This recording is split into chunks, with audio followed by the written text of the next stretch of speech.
Well, they're just coming left and right here, people. Washington Post. Russian surveillance plane soars over the Pentagon, Capitol, and other Washington sites. Today.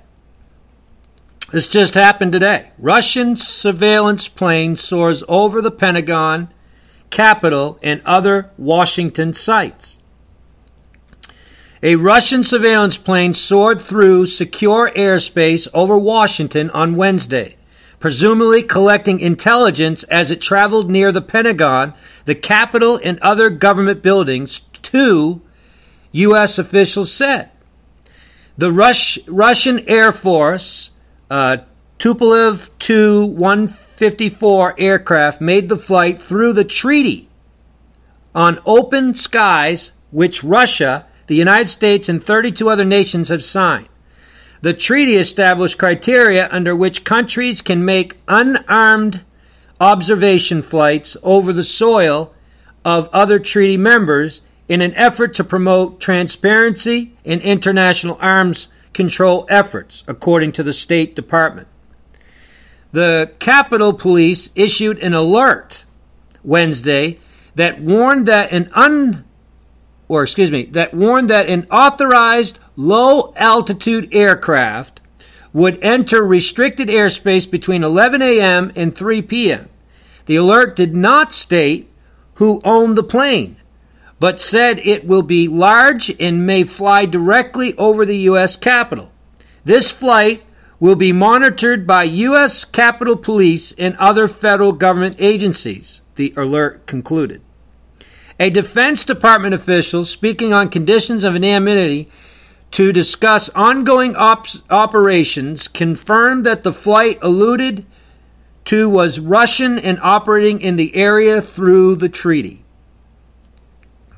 The flight, first reported by CNN, is expected to be followed by another one Wednesday evening that flies over President Trump's property in Bedminster, New Jersey, where he is vacationing.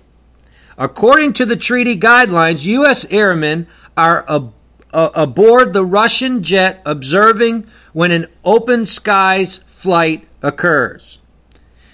But Marine Lieutenant General Vincent Stewart, director of the Defense Intelligence Agency, has argued that Russia may be taking advantage of the treaty. He told the House Armed Services Committee, Subcommittee on Emerging Threats and Capabilities last year that he would love to deny future Russian flights over the United States through open skies. The things that you can see, the amount of data you can collect, the things you can do with post-processing allows Russia, in my opinion, to get incredible foundational intelligence on critical infrastructure, bases, ports, all of our facilities, Stewart said in March 2016. So, from my perspective, it gives them a significant advantage. Are you listening? The United States carries out similar surveillance flights through the treaty while using an OC-13 or 135B, an Air Force observation jet. A Pentagon spokesman, Navy Captain Jeff Davis, defended the program to reporters last year. We have to remember that while we have pretty good intelligence on a lot of the world, a lot of these countries don't necessarily have that great of intelligence as we do, Davis said. So, in the interest of transparency and miscalculation on their part, sometimes it's worthwhile to allow them to have a look at what we're doing or what you're not doing. What you're doing or not doing, he said. So, folks, I think this should raise suspicion, don't you? What do you think about this? What do you think Russia's really up to? And should they really have this kind of access?